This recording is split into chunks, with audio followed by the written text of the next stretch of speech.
Good evening, ladies and gentlemen. I am Maham Bhatti, and my topic is Financing for Youth Education, TEVT, Technical Education and Vocational Training, through Domestic Resource Mobilization. I will be presenting this artifact from the point of view of a policymaker, making a case to her peers, other policy advisors, and government officials of relevant departments on the said topic. To start, I would like to go over some facts to give us an understanding of why we are here to discuss financing for development and why TEVT in particular. As we know, the country at present is going through a difficult time. We have a sizable population of 191 million people, and nearly half fall below the poverty line. Furthermore, 56% of our total population consists of the youth. All the more reason for us to focus on them. If we look at population against labor force, we see again that the dependent population is the larger majority, i.e. the people who are either over retirement age or too young to join the labor force. And simultaneously, unemployment is nearly 4 million, which is huge. But the situation will become more grim if we look at this in more depth and realize that 11.5% are only the unemployed youth. So why is the youth unemployed? One, because we are a developing economy and it is difficult for us to cater to the jobs of all people in need. But second, and equally important, our youth is unskilled. So they do not qualify for the jobs that would be available to them. So again, why technical education and vocational training? It goes without saying that education is a fundamental human right, so vital that its need is recognized as one of the Sustainable Development Goals of 2016 to 2030. Second, training the youth will increase their opportunities for a prosperous future. And eventually, effectively integrating the youth in the labor market will help them and their families fight poverty.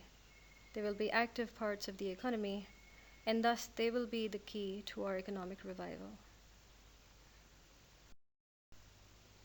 And yet, the government expenditure on education is only 1.8% of the total budget.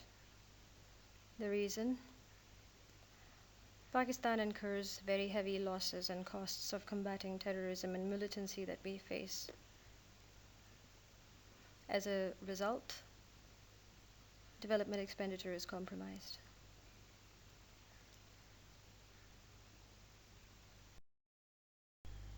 Ultimately, we've become increasingly reliant on international assistance, including loans, which add to our national debt. So the solution here lies in becoming more self-reliant through domestic resource mobilization, meaning we generate finances from our domestic resources and utilize them towards socioeconomic investment. In Pakistan's case, this means increasing tax revenue on the public expenditure side and increasing private sector involvement through improved policies. The country has a weak tax structure, but therein may also lie our potential for improvements. I would like to bring in some facts to our notice again. Out of our population of 191 million, only 7 million are the taxable population, as the rest are too poor to become part of the tax net. What's more shocking, however, is that the very thin green line we see in the corner, that is our actual tax-paying population, a mere 500,000. This gives Pakistan amongst the lowest tax to GDP ratios in the world. And what are the causes? We have a weak tax administration, overcomplicated procedures, compliance gaps, and inequitable tax policies, where a large stratum of our population, which consists of, with all due respect, landowning local government politicians and influential families who either find ways to evade tax or are actually exempt of them. And as a result, the remaining tax paying population develops a lack of confidence and a lack of trust in our system. When people see those around them evading taxes, they lose meaning to pay taxes themselves. And there's a general question on where the tax money is being utilized. So, as a solution to these problems, I would like to present the following suggestions to the Federal Bureau of Revenue, or Tax Collection Department. Pakistan can benefit from international assistance in terms of an assessment of our tax system, advisory support on redesigning our institutional structure, and better regulatory policies. Secondly, there needs to be focus on broadening the tax base. We need to implement more equitable policies, fewer tax exemptions, fewer preferences of privileged groups, and stronger administrative and regulatory systems. Furthermore, there needs to be stricter action against tax evasion, and hence also an improved audit and monitoring and evaluation system so that we know where the money is going and how it is being collected. We can seek assistance from OECD's Base Erosion and Profits Shifting project to help reduce illicit financial flow and corporate tax avoidance. Simultaneously, we should also look at our subsidies and consider which ones we can reduce, particularly agriculture. Originally meant to keep prices low for essential food products, this subsidy basically benefits the landed elite again, the politicians. Eventually, a broader tax base and a more regulated revenue collection system will benefit us in multiple ways, including allowing for a more equitable budget allocation so that important sectors such as education and vocational training are no longer neglected.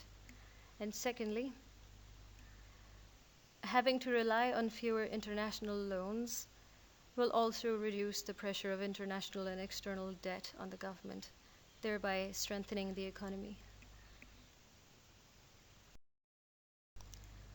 Next, I would like to move on to private resource mobilization. The role of the federal government is to develop a more comfortable environment for investment, both local and foreign direct investment. This will be in terms of macroeconomic stability, such as debt financing and risk reducing through fiscal stability, and also to develop incentives for investment, such as acting as a guarantor, offering subsidies, reducing regulatory burden, ensuring liquidity and mobility of capital, both in terms of financial flow of capital and a more open market for labor laws. We should also encourage more public-private partnerships by offering incentives such as bearing the investment costs in part or in whole, or offering tax breaks for investors. This should particularly be the case for education and technical education and vocational training projects. We can learn from the successes of countries such as Trinidad and Tobago's Youth Training and Employment Partnership Program, which was initially a short-term government-sponsored initiative of the early 90s, but has continued up till today in partnership with the private sector because of its success. We can also learn from African countries who have improved their economy to a point where private investors have taken a great interest in developing their infrastructure. I would also focus on good governance along with macroeconomic policies. We need to ensure the continuity of infrastructural projects which were initiated by the previous government so that we can reap their benefits on the whole instead of discontinuing them every time there is a new government. There also needs to be a stronger rule of law and a more transparent and independent legal system. And of course, Pakistan will need to keep continuing its fight for safety against terrorism and crime. To conclude, Pakistan's population is undergoing the largest youth bulge it has ever seen. However, this also gives us an opportunity to convert this bulge into our demographic dividend by investing in their education and vocational training. And how do we finance this goal? By increasing tax revenue through administrative and regulatory reform, and by implementing policies which encourage private sector investment in development. By investing in youth education and training, we will not only be on the path to achieve quality education, but this will also complement other sustainable development goals, including finishing poverty, economic growth, and social inclusion. Because after all, the educated youth of today will become the socioeconomic drivers of tomorrow. Thank you.